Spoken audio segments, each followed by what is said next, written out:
नमस्कार, भारत लाइव देख रहे हैं आप। बिहार में 2 सीटों पर उपचुनाव अब लगातार आमने सामने की लड़ाई होती हुई नजर आ रही है। एनडीए में चिराग पासवान की वापसी हो चुकी है और आज चुनाव प्रचार में भी जा रहे हैं।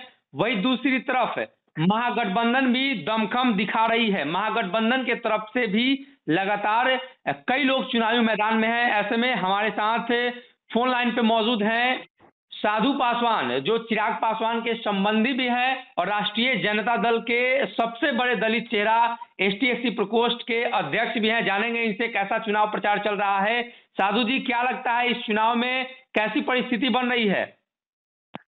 देखिए, खासकर मैं मोकामा में जी। हमारा जो उम्मीदवार है नीलम देवी जी, उनके नामांकन के समय से मैं लगातार मोकामा में कैंप किया हूँ। जी जी। और अब ये भी अनंत सिंह जी अपना रिकॉर्ड आना को उनकी पत्नी उनका रिकॉर्ड उनकी पत्नी तोड़ने जा रही है, जो कि महागठबंधन के उम्मीदवार है। लाख से ऊपर हम लोग जाएंगे। 1 लाख से ऊपर जिस तरह जनता का रुझान है और सभी जाति धर्म के लोग नीलम देवी के पक्ष में उतर गए हैं। चाहे वो दलित हो, चाहे वो पिछड़ा हो, अति पिछड़ा हो या अग्री जाति के लोग हो। जी जी। सभी का समर्थन महागठबंधन को मिल रहा है। क्या लगता है साधु जी, आप तो चुनाव प्रचार में भी हैं, भाजपा पिछड़ रही थी, क्या किया इन मौके पर चिराग पासवान को फिर से वापस ही कराई है? बातचीत हुआ है दिल्ली में?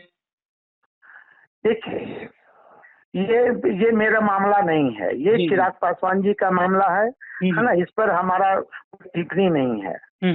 नहीं, आप इस पर टिप्पणी दे सकते हैं ना। आप भी रामविलास पासवान के साथ लंबे समय तक राजनीति किए, दलित सेना में रहे। उनकी तस्वीरें फेंकी गई थी, बाबा साहब अम्बेडकर की तस्वीरें फेंकी गई थी।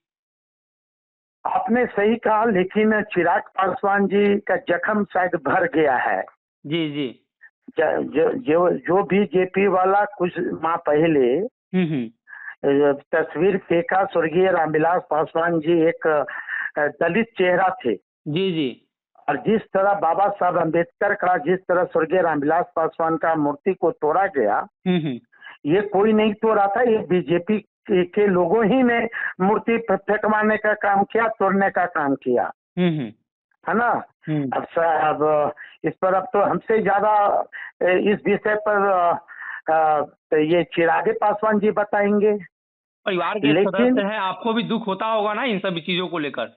नहीं, निश्चित तौर पर होगा। जिस तरह बीजेपी के लोगों ने बाबा साहब अम्बेडकर को पैरों के तरह कुचलने का काम किया, उनके मूर्ति को, ये शायद साधु पासवान ही नहीं बल्कि पूरा देश की बहुजन, खासकर गोपालगंज और मोकामा के खासकर पासवान और बहुजन के लोग बर्दाश्त नहीं करेंगे। और हम लोग वोट के माध्यम से इस बार बीजेपी को सबक सिखाएंगे। ये गुस्सा प्रदर्शित कर पाएंगे जो दलित समाज के लोग हैं? रामविलास पासवान और बाबा साहब अम्बेडकर की तस्वीरें फेंकी गई थी, उसको लेकर? निश्चित तौर पर, क्योंकि रामविलास पासवान एक दलित का नेता थे और बाबा साहब अम्बेडकर हम लोग को भगवान हैं। बाबा साहब अम्बेडकर नहीं होते तो आज हम लोग बोलने का अधिकार मुझे नहीं होता, या पूरे बहुजन को और बैठने का अधिकार नहीं होता। लेकिन बीजेपी को लोग दलित समाज हो या पिछड़ा हो या अति पिछड़ा हो, किस आधार पर देगा? क्या यही बीजेपी के लोगों ने शेड्यूल कास्ट के आरक्षण छीन लिया? जी जी। यही बीजेपी के लोगों ने प्रमोशन में आरक्षण बंद कर दिया? जी। यही बीजेपी के लोगों ने शेड्यूल कास्ट और शेड्यूल ट्राइब के लोगों को निजी क्षेत्र में आरक्षण नहीं है? जी जी, है ना। किस आधार पर बीजेपी यही अग्री जाति क्यों देंगे बीजेपी को? क्या देश का प्रधानमंत्री जी क्या बोले थे कि मैं 15 लाख रुपया चेक अकाउंट में भेज दूंगा? जी जी। क्या बोले थे कि मैं 15 करोड़ नौकरी दूंगा? क्या रोजगार हमारे जो पढ़े लिखे नौजवान हैं वो आज सड़क पर पकौड़ा बेच रहे हैं, इसलिए बीजेपी को वोट देगा? एक तरफ देश का प्रधानमंत्री किसानों का कर्ज माफ नहीं कर रहे हैं और दूसरी तरफ अंबानी पर कर्ज माफ हो रहा है, इसलिए वोट देगा? जी जी। एक सवाल साधु जी रहेगा कि कई शर्तों के साथ चिराग की वापसी कराई गई है। मुकेश सहनी को भी भाजपा ने ठग लिया, तो भाजपा का विरोध कर रहे हैं मुकेश सहनी, आपके साथ महागठबंधन में शामिल हो चुके हैं, आधिकारिक तौर पे नहीं लेकिन चुनाव प्रचार कर रहे हैं। क्या लगता है कि चिराग पासवान को भी फिर से भाजपा ठगेगी? देखिए, जो भाजपा आडवाणी का नहीं हुआ, मुरली मनोहर जोशी के नहीं हुआ, गोपीनाथ नहीं हुआ, प्रमोद महाजन का नहीं हुआ, जो भाजपा रामविलास पासवान का नहीं हुआ, जो भाजपा बाबा साहब अम्बेडकर का नहीं हुआ, और किसका होगा? लगता है कि भारतीय जनता पार्टी अब नए सिरे से बिहार में शुरुआत कर पाएगी, राजद के सामने टिक पाएगी? भारतीय जनता पार्टी का अब जाना तय है पूरे देश से। जिस तरह तेजस्वी यादव जी के नेतृत्व में पूरे महादेश में महागठबंधन का एक हरा भरा परिवार जो आ गया है, तब ये बताइए महागठबंधन के सामने बीजेपी कहाँ से टिकेगा? हमारे 7 दल हैं,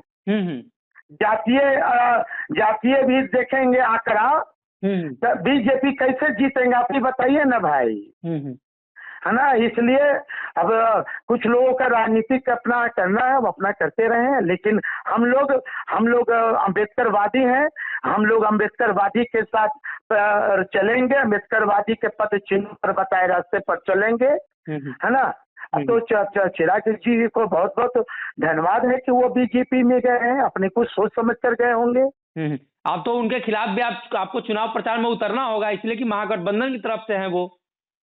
निश्चित तौर पर राजनीतिक, देखिए, पारिवारिक रिश्ता अपनी जगह है जी, और राजनीतिक हमारा, मैं तो कहना कि हमारी विचारधारा अम्बेडकरवादी है, हमारा विचार और सिद्धांत आदरणीय लालू जी से संविधान से मिलता है, इसलिए मैं किसी भी कीमत पर मरते दम तक मैं बीजेपी के सपोर्ट न रहूंगा, न हूं, न रहूंगा।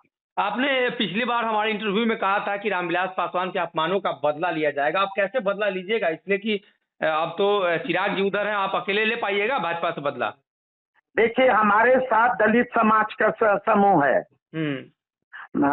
क्योंकि स्वर्गीय रामविलास पासवान जी का मूर्ति तोड़ने का बदला भले कोई ले या नहीं ले, लेकिन साधु पासवान रामविलास पासवान का रिश्तेदार के साथ साथ राजनीतिक गुरु रहे हैं वो हमारे। जी जी, रामविलास पासवान जी हमारे राजनीतिक गुरु रहे, उनका मैं शिष्य हूँ जी, इसलिए मूर्ति तोड़ने का बदला और अम्बेडकर साहब का मूर्ति तोड़ने का बदला निश्चित तौर पर मैं ही नहीं, हमारे टोटल बहुजन के लोग इस बार उपचुनाव जो हो रहे हैं मोकामा और गोपालगंज में, निश्चित तौर पर बाबा साहब ने एक वोट देने का अधिकार राजा बनने के लिए दिया था। जी जी, किसी का गुलाम बनने के लिए नहीं जी। मैं किसी का गुलाम नहीं हूँ। मैं स्वतः मैं फिर से मैं आपको दोहरा देना चाहता हूँ कि बीजेपी को देश से भगाना है और देश राष्ट्र को बचाना है और बाबा साहब के अम्बेडकर साहब के संविधान को बचा लेना है। जी, बहुत बहुत धन्यवाद साधु जी, बहुत बहुत धन्यवाद सर। अगर ये वीडियो पसंद आई और वह बिहार के राजनीति और बिहारियत से सरोकार रखेनी तो सब्सक्राइब बटन दबा के चैनल के सब्सक्राइब कर ली। ओजे एगो घंटी बा, ओकरा बटन दबा देला से कुल सटीक और मारक खबर रुआ मुफ्त में मिल जाई। अगर रुआ पत्रकारिता के हमनी के नया प्रयोग में सहयोग कर चाहतानी तो ज्वाइन बटन दबा दी। पेटीएम नंबर नोट कर ली 9386816700। धन्यवाद।